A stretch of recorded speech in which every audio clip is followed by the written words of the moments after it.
ఈ టోటల్ వ్యవహారానికి సంబంధించి బాధితురాలు కాసేపటి క్రితం ఆమె యొక్క బాధని మీడియా ముందు వ్యక్తపరుచుకున్నారు. ఆమె ఏం చెప్పారో ఆమె మాటల్లోనే ఒకసారి విందాం. జరిగినప్పుడు నా మొబైల్ నెంబర్ తీసుకొని నా మొబైల్ నెంబర్ ద్వారా నాకు పదే పదే కాల్ చేసేవాడు.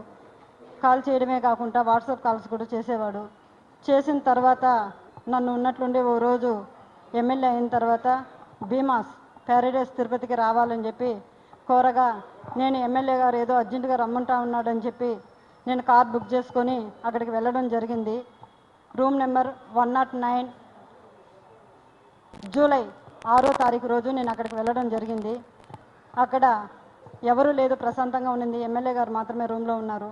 నేను వెంటనే రూమ్లోకి వెళ్ళడం నా పైన బలాత్కారానికి పాల్పడిన తర్వాత నేను అతనికి లొంగిపోవడం జరిగింది. జరిగిన తర్వాత ఈ విషయం ఎక్కడైనా బయట చెప్పావంటే నేను చంపేస్తాను, నీ కుటుంబాన్ని చంపేస్తాను అని చెప్పి బెదిరించడం జరిగింది. అందువల్ల నేను ఎవరికి చెప్పుకోకుండా నేను సైలెంట్గా ఉండిపోయాను. మళ్ళీ ఇంకొకసారి ఫోన్ చేసి నువ్వు కానీ రాలేదంటే నేను మళ్ళీ నీ కుటుంబాన్ని నీ భర్తని చంపేస్తానని చెప్పి నన్ను బెదిరించడం జరిగింది. బెదిరించడం ద్వారా నేను మళ్ళీ అక్కడికి భీమాస్ ప్యారడైస్కి వెళ్ళడం జరిగింది. వెళ్ళిన తర్వాత నేను పూర్తిగా ఆయన్ని అవాయిడ్ చేస్తూ వచ్చాను. నేను అవాయిడ్ చేశానని తెలుసుకున్న అతను నాకు పదే పదే సైకోలాగా నిమిషానికి ఒకసారి ఫోన్ చేయడం జరిగింది. అది గుర్తించిన నా భర్త ఎమ్మెల్యే నీకు ఎందుకైతే ఇన్నిసార్లు కాల్ చేస్తున్నాడని చెప్పి నా మొబైల్ ఇంచేసి నన్ను కొట్టడం, నన్ను బెదిరించడం చాలా చేశాడు. చేసిన తర్వాత నేను ఆ బాధను భరించలేకుండా నాకు జరిగిన బాధని నేను ఆయనతో వివరించడం జరిగింది. వివరించినప్పుడు నా భర్త ఇలానే నీకే జరిగిందా, చాలామందికి జరిగిందా అన్నప్పుడు చాలా మహిళలు గవర్నమెంట్ ఎంప్లాయీస్ కూడా ఉన్నారు, ఇందులో మహిళలు చాలామంది బలైపోతున్నారు చెప్పాను. నేను చెప్పినప్పుడు ఆయన సూచించాడు నన్ను చాలామంది మహిళల్ని కాపాడుకొని మనం బ్రతకాలి, మనం కాపాడుకోవాలని చెప్పి ఆయన నాకు ఒక పెన్ కెమెరాని అరేంజ్ చేసి ఇవ్వడం జరిగింది.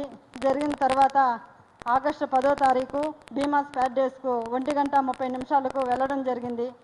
అక్కడ జరిగిన కామ క్రీడలను నేను రికార్డ్ చేసుకొని తీసుకొచ్చి నా భర్తకి ఇవ్వడం జరిగింది. అటు తర్వాత నేను మంగళగిరి పార్టీ ఆఫీస్ గారికి, పెద్దబాబు గారికి, చిన్నబాబు గారికి ఇద్దరికి నేను తెలియజేయడం జరిగింది. వాళ్ళ ద్వారా మాకు పిలుపు వస్తుందని ఇన్ని రోజులు వెయిట్ చేశాము. తర్వాత ఈ విషయం ఆయన తెలుసుకొని నన్ను బ్లాక్మెయిల్కి గురి చేయడము, మా ఇంటి చుట్టూ 4-5 మందిని పంపించి నన్ను వెతకడం చేస్తున్నాడు. నాకు ప్రాణహాని ఉంది, ప్రాణ భయంతో నేను ఇక్కడికి రావడం జరిగింది. అంతేకాకుండా ఇలాంటి చీడ పురుగులు తెలుగుదేశం పార్టీలో ఉన్న రోజులు తెలుగుదేశం పార్టీకి మంచి పేరు రాదని చెప్పి బాబు గారికి తెలియజేస్తున్నాను. అయ్యా బాబు గారు, నేనేదో తెలుగుదేశం పార్టీని కించపరచాలని చెప్పో నేను ఇక్కడికి రాలేదు. అతని వల్ల నాకు ప్రాణహాని ఉంది, నన్ను నేను కాపాడుకోవాలని చెప్పి నేను ఇక్కడికి ఇతన్ని కానీ మీరు సస్పెండ్ కానీ చేయలేదంటే నాలాంటి మహిళలు లేకుండా కుంగిపోతాం. మీరు అది గుర్తించి అతన్ని వెంటనే సస్పెండ్ చేయాలని నేను మీకు కోరుకుంటున్నాను. అంతేకాక మీరు కానీ సస్పెండ్ చేయలేదు, నేను, నా భర్త, నా పిల్లలు ఆత్మహత్య చేసుకొని చనిపోతాము మంగళగిరి పార్టీ ఆఫీస్ ఎదురుగా అని చెప్పి నేను మిమ్మల్ని కోరుకుంటున్నాను. శరణు మహాప్రభు చంద్రబాబు నాయుడు గారు, మాకు మీరే దిక్కు శరణు బాబు అని కోరుకుంటున్నాను.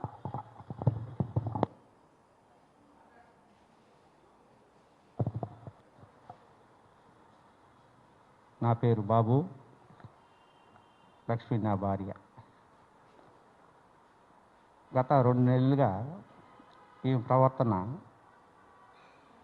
అలా ఒక రకంగా ఉండేది. కుటుంబంలో కొన్ని విషయాలు, ఒక భర్తగా కొన్ని విషయాలు తెలుస్తూ ఉంటాయి. దాన్ని నేను పరిగణలోకి తీసుకొని ఒక ఎమ్మెల్యే అధికారి, ఒక సత్యుడు నియోజకవర్గాన్ని ఎంతోమంది ప్రజాప్రతినిధులు ఉంటారు, ఆయనకి కొన్ని సమస్యలు ఉంటాయి. ప్రజల కోసం ఒక మంచిని చెయ్యాలనేదే ఒక ఎమ్మెల్యే ధర్మం. అంతేగాని ఉంటూ ప్రజల్లో తిరుగుతూ ఆడవాళ్ళపైన అత్యాచారం చేయటం ఇది మహానేరం. టీవీ సోదరులకి, మిత్రులకి కూడా నేను చెప్పేది ఒకటి సమస్య. ఆడజాతికి అంతం ఎప్పుడో జరిగింది, పట్టిందని మనం అనుకుంటాం, చదువుకుంటూ ఉంటాం. ఒక ఎమ్మెల్యేనే ఇది మరుగుంటే సాదాసాధారణ మనుషులు ఇంకెట్లా ఉండాలో మీరు ఆలోచన చేయండి. మనం చిన్నప్పుడు చదువుకున్న చదువులు, ప్రజల చేత, ప్రజల కొరకు, ప్రజాస్వామ్యం ఎదుర్కోబడిన ప్రజాస్వామ్యంలో ఒక ఎమ్మెల్యే ప్రజలకి రక్షణ లేకుండా ఇలాంటి ఆడవాళ్ళని అత్యాచారం చేసి బంధించి వాళ్ళని బెదిరించి రామకోణాలుగా పాల్పడే ఎమ్మెల్యేని కఠినంగా శిక్షించాలని కానీ నేను కోరుకుంటాను.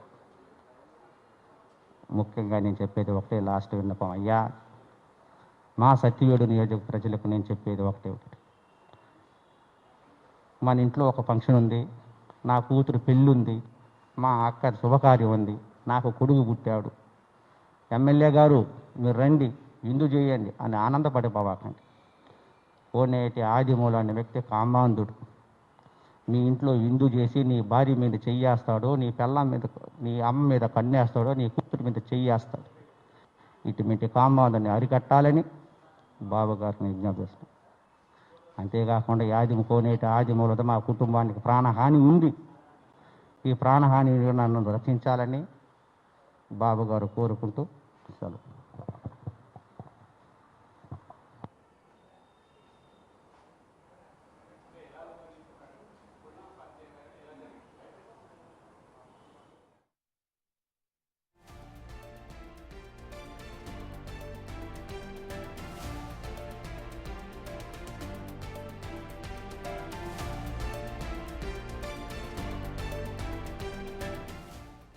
రైట్, మనం చూస్తున్నాం బిగ్ బ్రేకింగ్ న్యూస్ కంటిన్యూ అవుతుంది. సో ఎమ్మెల్యేకి సంబంధించినటువంటి వ్యవహారానికి సంబంధించి మినిట్ టు మినిట్ అప్డేట్ వస్తుంది. బాధితురాలు చాలా క్లియర్గా కేటగిరికల్గా చెప్తుంది.